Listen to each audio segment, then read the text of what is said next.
ഇതേ കൊതുകിൻ്റെ ഒരു പരാമർശം ഖുർആൻ നടത്തുന്നുണ്ട്. ഈ ഇസ്ലാമിക ഒരു കൺസെപ്റ്റ് ഫിലോസഫി പറയുന്നത് മെറ്റാഫിസിക്കലായ ഒരു തലത്തിൽ നിന്നും സൃഷ്ടാവ് മനുഷ്യനായ ഒരു പ്രവാചകന് അറിയിച്ചു കൊടുത്ത സുവിശേഷങ്ങളാണ്, ദിവ്യബോധനമാണ് ഖുർആൻ എന്നുള്ളതാണ്. അപ്പം അതിൽ പ്രമേയവൽക്കരിക്കുന്നത് ഈച്ച, എട്ടുകാലി, പശു, ഉറുമ്പ്, പക്ഷികൾ. അപ്പോൾ മക്കയിലുള്ള ഗോത്രമൂപ്പന്മാർ പരിഹസിച്ചു, ഇത്രയും ചെറിയ ചെറിയ കാര്യങ്ങളെക്കുറിച്ചാണോ ഇത്രയും വലിയ ദൈവത്തിന് സംസാരിക്കാനുള്ളത്? അപ്പോൾ അതിനെ കൗണ്ടർ ചെയ്തിട്ട് ഖുർആൻ പറയുന്ന ഒരു വാക്ക്, നിങ്ങളതാണ് പരിഹസിക്കുന്നതെങ്കിൽ നാം കൊതുകിനെ പറ്റിയും പറയും, കൊതുകിനേക്കാൾ ചെറുതിനെ പറ്റിയും പറയുന്നു. ഈ കൊതുകിൻ്റെ അറബി ബൗലത്ത്, മസലമ്മ ബൗലത്തൻ ഫമാ ഫൗക്കാണ്. കൊതുകിനെ പറ്റിയും നാം പറയും, കൊതുകിനേക്കാൾ ചെറുതായിട്ടും പറയും. അപ്പം അത് കൊതുക്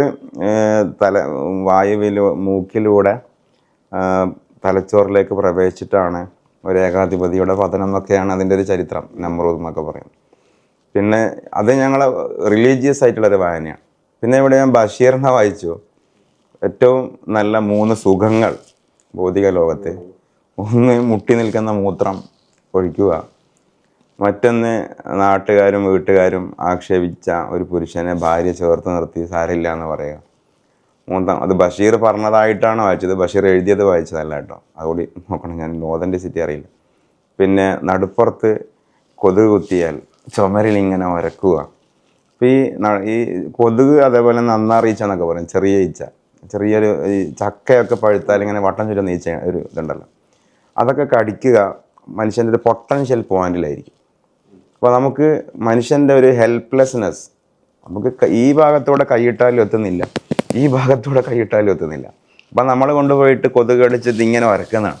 ഇത് വളരെ ഹൈലി പ്രൊഫഷണൽ ആയിട്ടുള്ള ഒരു വ്യക്തിക്ക് അത് ചെയ്യേണ്ടി വരികയാണ്.